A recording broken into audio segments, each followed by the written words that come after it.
एक शेर अपने शिकार को उठाकर गुफा के भीतर चला गया।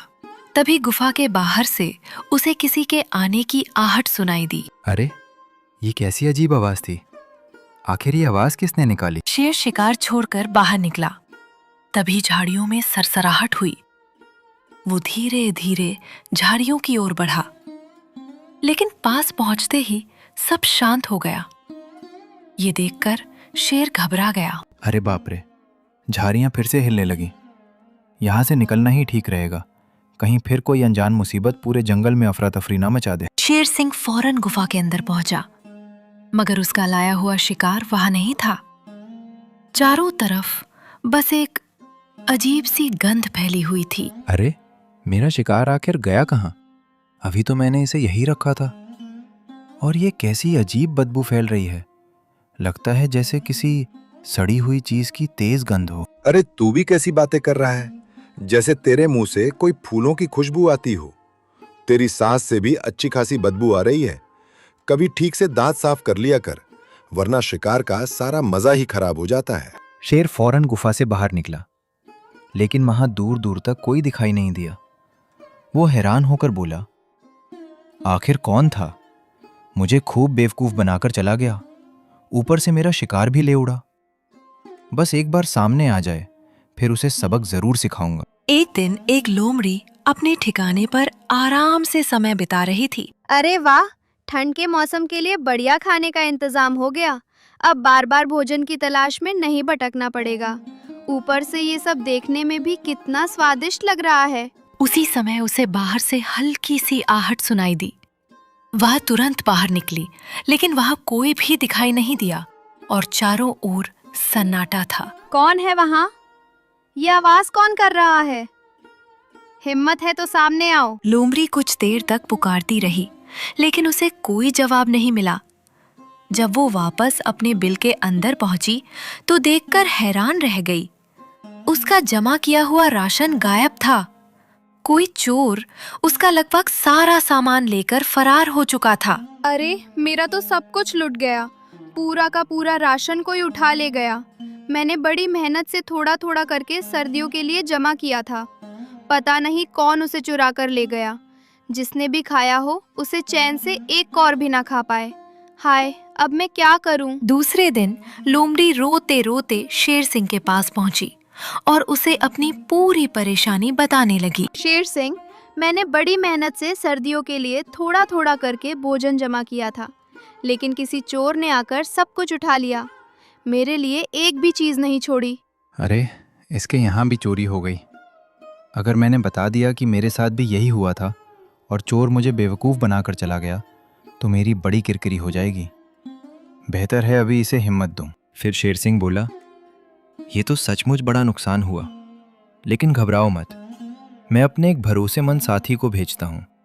वो तुम्हारे घर की अच्छी तरह जांच करेगा और चोर का पता लगाने की पूरी कोशिश करेगा। इसके बाद शेर सिंह सीधे गधे प्रसाद के पास पहुंचा। अरे वाह शेर सिंह, आज तो तुम कुछ ज्यादा ही परेशान दिखाई दे रहे हो।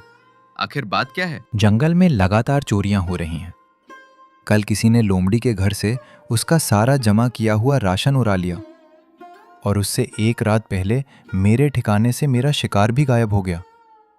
ऊपर से चोर मुझे बेवकूफ बनाकर भी चला गया। अरे वो आखिर था कौन जिसने आपका शिकार भी ले लिया और जाते जाते आपकी अच्छी खासी खिल्ली भी उड़ा गया? बस यही तो समझ नहीं आ रहा। वो अंधेरा होते ही चुपके से आता है, चोरी करता है और बिना कोई सुराग छोड़े गायब हो जाता है। आखिर वो है कौन? कुछ पता ही नहीं चल रहा। आप बिल्कुल चिंता मत कीजिए, मैं इस मामले की पूरी जांच करूंगा और उस चोर तक जरूर पहुंचूंगा। भरोसा रखिए, जल्द ही सच्चाई सामने होगी। गधा शेर सिंह के बताए हुए स्थान पर पहुंचा। वहां का नजारा देखकर वो हैरान रह गया। जमीन पर हर तरफ अलग अलग पैरों के ढेर सारे निशान बने हुए थे। अरे यहाँ तो चारों तरफ पैरों के निशान ही निशान हैं।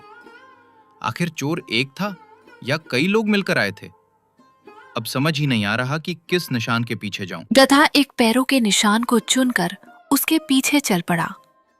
काफी देर तक उसका पीछा करने के बाद वो घूमते घूमते फिर उसी जगह वापस आ पहुंचा। अरे, मैं तो फिर से इसी जगह लौट आया। लगता है ये चोर बहुत चालाक है।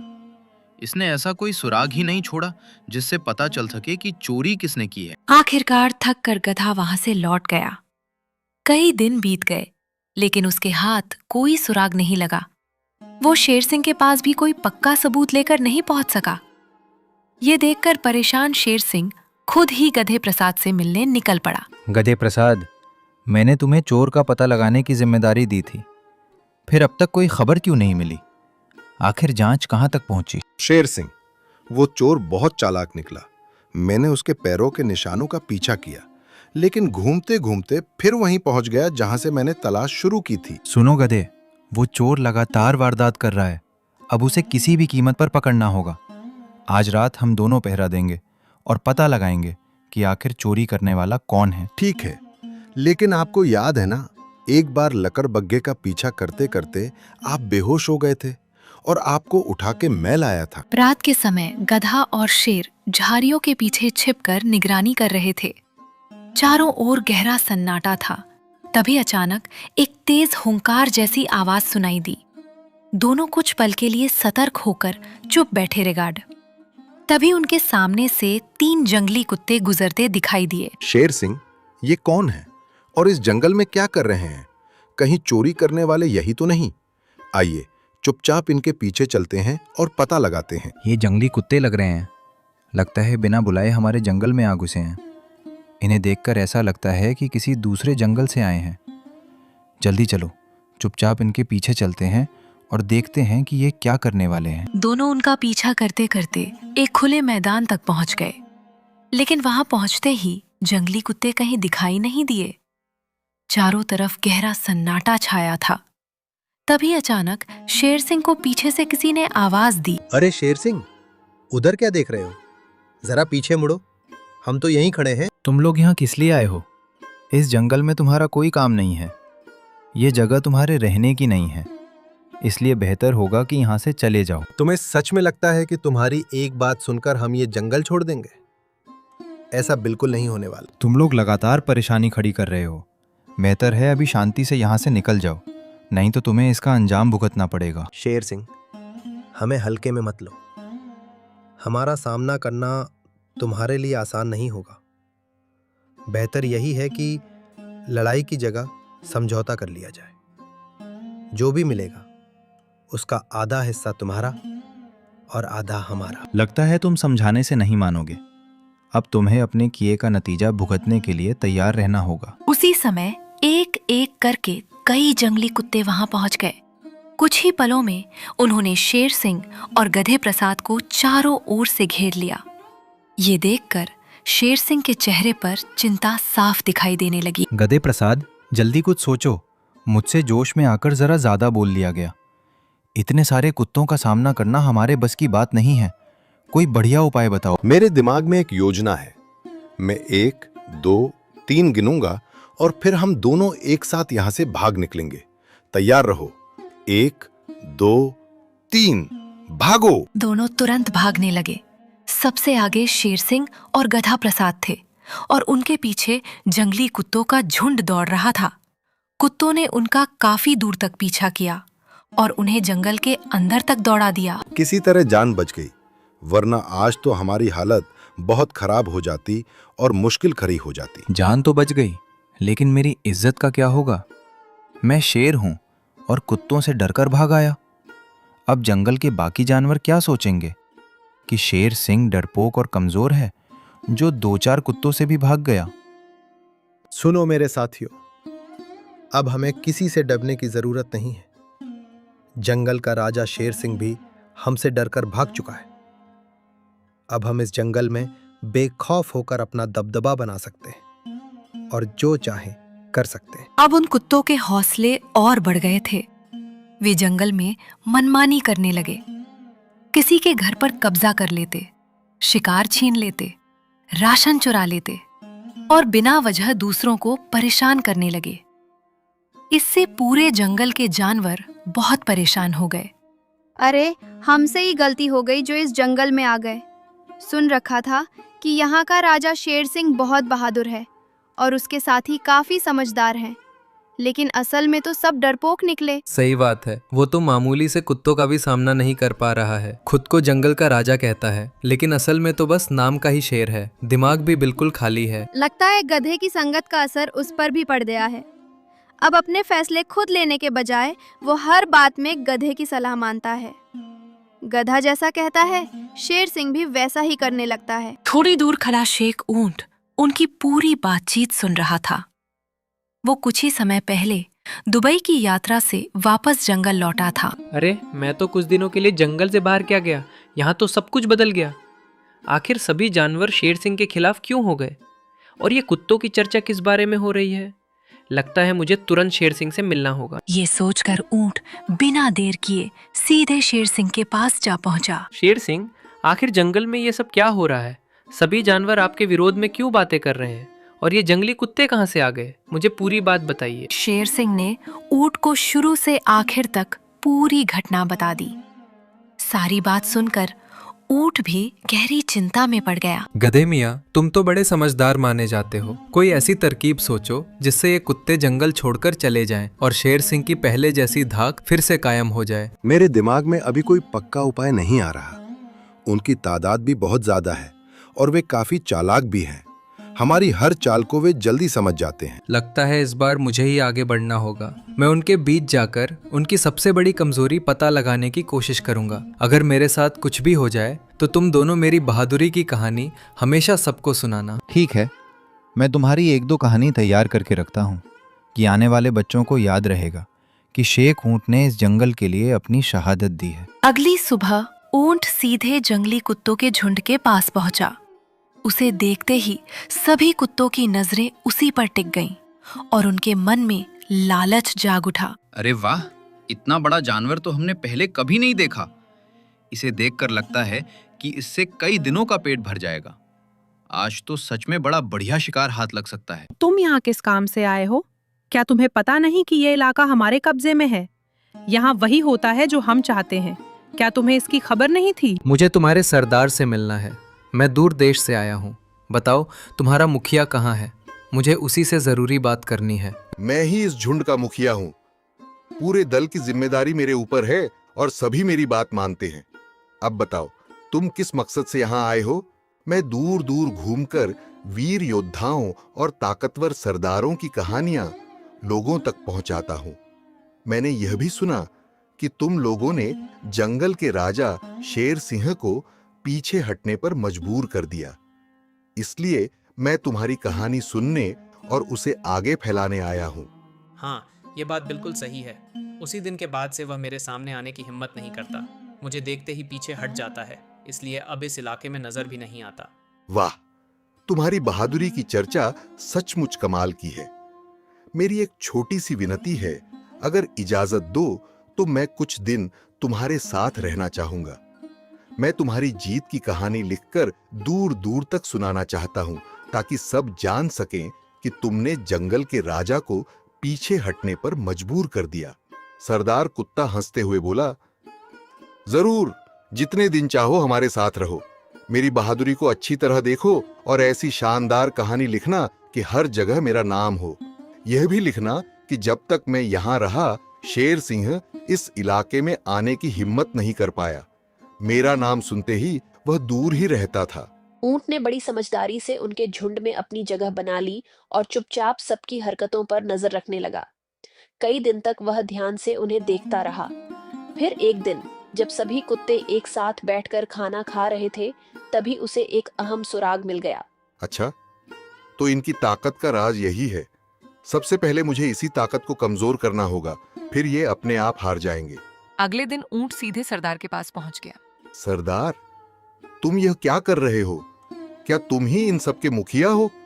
फिर तुम सबसे पहले भोजन क्यों नहीं करते?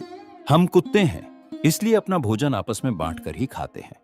यही हमारी रणनीति है, ताकि हम मिलकर बेहतर तरीके से काम कर सकें। मुझे अपनी कहानी के लिए तुम्हारे बारे में बड़ा और प्रभावशाली विवरण चाहिए।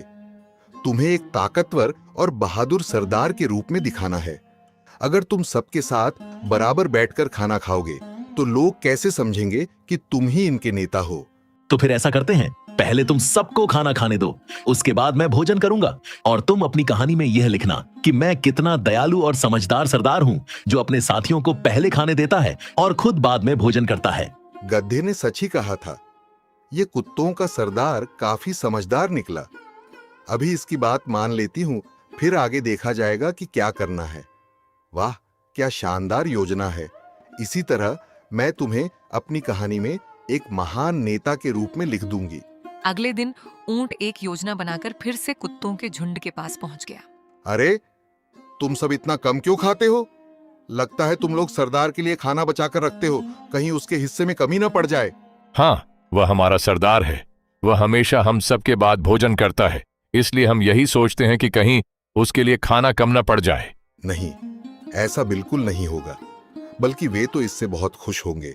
सब उन्हें एक दयालु और महान सरदार कहेंगे, जो अपने साथियों का पेट भरने के लिए खुद कम में भी संतोष कर लेता है। और यह बात उन्होंने खुद अपने मुंह से कही है। अच्छा, तो यह बात उन्होंने खुद कही है। सचमुच हमारे सरदार की सोच बड़ी अलग है। तुम उनके बारे में अच्छी अच्छी बातें लिखना और दूर दूर तक उनकी बहादुरी और उदारता की चर्चा करना। ऊंट की बातों का असर कुत्तों पर हो गया। अब वे हर बार पेट भरकर खाते और अपने सरदार के लिए थोड़ा सा ही भोजन बचाते। इससे सरदार धीरे धीरे परेशान रहने लगा। क्या बात है, आज तुम कुछ परेशान दिखाई दे रहे हो। आखिर ऐसी कौन सी बात है जो तुम्हें चिंता में डाल रही है? अरे, मैं तो हमेशा इन सब के बाद भोजन करता हूँ। इन्हें ये बात अच्छी तरह पता है, फिर भी मेरे हिस्से में बहुत थोड़ा खाना छोड़ते हैं। समझ नहीं आ रहा कि अचानक इन्हें क्या हो गया। मेरे पास एक तरकीब है। तुम अपने साथियों से कहो कि वे थोड़ा थोड़ा भोजन अलग जमा करें, ताकि वह सर्दियों में काम आए।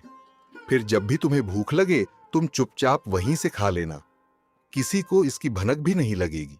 ठीक है, लेकिन मेरी एक बात का ध्यान रखना। इस हिस्से का जिक्र अपनी कहानी में मत करना, नहीं तो लोग मेरे बारे में गलत राय बना लेंगे और सोचेंगे कि मैं अपने साथियों का हिस्सा भी छिपकर खा जाता था। सरदार ने अपने झुंड के सामने नया नियम घोषित कर दिया। इसके बाद सभी कुत्ते थोड़ा थोड़ा भोजन बचाकर जमा करने लगे और खुद कम खाने लगे। उधर सरदार मौका मिलते ही चुपके से जमा भोजन खा आता। इसी बीच ऊंट धीरे धीरे उसके साथियों के मन में शक और नाराजगी पैदा करने लगा। मैं तुम्हें एक गुप्त बात बताता हूँ। तुम्हारा सरदार जो भोजन जमा करने को कहता है, वह उसी में से चुपचाप अपना पेट भर लेता है। इसलिए वह बार बार राशन बचाने की बात करता है। हमें आपस में लड़ाने की कोशिश मत करो। हमें अपने सरदार पर पूरा विश्वास है। वह हमारे भले के लिए ही भोजन इकट्ठा करवा रहा है, ताकि सर्दियों के दिनों में हमें खाने की परेशानी न हो। कुत्तों ने उसकी बात पर ध्यान नहीं दिया। समय बीतता गया और धीरे धीरे सर्दियों का मौसम आ गया। भोजन मिलना मुश्किल होने लगा। तब परेशान होकर एक कुत्ता बोला, सरदार, अब सर्दियों का मौसम आ गया है। शिकार मिलना भी मुश्किल होता जा रहा है और खाने की कमी महसूस होने लगी है। अब लगता है कि हमें जमा किया हुआ राशन निकाल लेना चाहिए। यह सुनकर सरदार घबरा गया, क्योंकि वह कई बार छिपकर जमा भोजन खा चुका था। अब वहां बहुत थोड़ा सा राशन ही बचा था। अभी हमारा जमा किया हुआ भोजन पर्याप्त नहीं है और जो थोड़ा बहुत रखा था वह भी खराब हो गया। इसलिए हमें पहले और शिकार जुटाना होगा। अरे, यह कैसी बात कर रहे हो? हम इतने दिनों से लगातार भोजन बचा कर रख रहे हैं। अब तक तो कम से कम 1 महीने का राशन इकट्ठा हो जाना चाहिए था। फिर आप कैसे कह रहे हैं कि कुछ भी जमा नहीं है? मैं सच ही कह रहा हूं, मेरी बात पर भरोसा करो। अभी जितना भोजन इकट्ठा हुआ है वह पर्याप्त नहीं है। हमें थोड़ा और राशन जमा करना होगा, तभी काम चलेगा। हमें आपकी बात पर विश्वास नहीं हो रहा। हमने अपनी आंखों से इतना सारा भोजन जमा किया था। लगता है कोई बात हमसे छिपाई जा रही है। साथियों, चलो अभी जाकर राशन रखने की जगह देखते हैं, तभी सच्चाई सामने आएगी। सारे कुत्ते गुस्से में सीधे राशन रखने की जगह पहुंच गए। वहां पहुंचकर उन्होंने देखा कि जमा किया हुआ भोजन बहुत ही थोड़ा बचा था। नाम मात्र का राशन देखकर सभी का गुस्सा 7वें आसमान पर पहुंच गया। अरे सरदार, यह हमारा जमा किया हुआ राशन कहाँ गया? हमने इतनी मेहनत से एक एक निवाला बचा कर रखा था। अब वह सब कहाँ है? हमें इसका जवाब चाहिए। सुनो, मैं तुम्हारा सरदार हूँ। मैं हमेशा तुम सबके बाद ही भोजन करता था, लेकिन मेरे हिस्से में बहुत कम खाना बचता था। इसलिए कई बार मुझे यहीं रखे हुए भोजन में से थोड़ा बहुत खाकर काम चलाना पड़ा। अरे, महान कहलाने की चाह तो तुम्हारी थी, हमारी नहीं। सबसे बाद में खाने का नियम भी तुमने ही बनाया था, हमने नहीं। तुम्हें अपनी वाहवाही सुनने का शौक था। सच तो यह है कि हमारे साथ के बिना तुम्हारी कोई खास ताकत नहीं है। अकेले तुम किसी का भी सामना नहीं कर पाओगे। अरे, मैं तुम्हारा सरदार हूं, तुम लोग मुझसे इस तरह कैसे बात कर सकते हो? लगता है तुम सबका मुंह पर से भरोसा उठ गया है और तुम मेरे खिलाफ खड़े हो गए हो। वाह, ये तो वही बात हो गई कि गलती करने वाला खुद दूसरों पर इल्जाम लगा रहा है। धोखा तो तुमने दिया है, हमने नहीं। साथियों, अब यह हमारे झुंड का नेतृत्व करने के योग्य नहीं रहा। जो भी मेरी बात से सहमत हो वह मेरे साथ आ जाए। उस कुत्ते की बात सुनते ही झुंड के ज्यादातर कुत्ते उसके समर्थन में जाकर खड़े हो गए। वहीं कुछ साथी पुराने सरदार के प्रति अपनी निष्ठा निभाते हुए उसके साथ ही डटे रहे। आज सब कुछ साफ हो जाएगा। यही तय होगा कि इस जंगल का नेतृत्व कौन करेगा और किसे हमेशा के लिए यह जंगल छोड़कर जाना पड़ेगा। दोनों दल आमने सामने आ गए और उनके बीच जबरदस्त मुकाबला शुरू हो गया। काफी देर तक संघर्ष चलता रहा। आखिर में सरदार का दल जीत गया, जबकि हारने वाले कुत्तों को जंगल छोड़कर जाना पड़ा।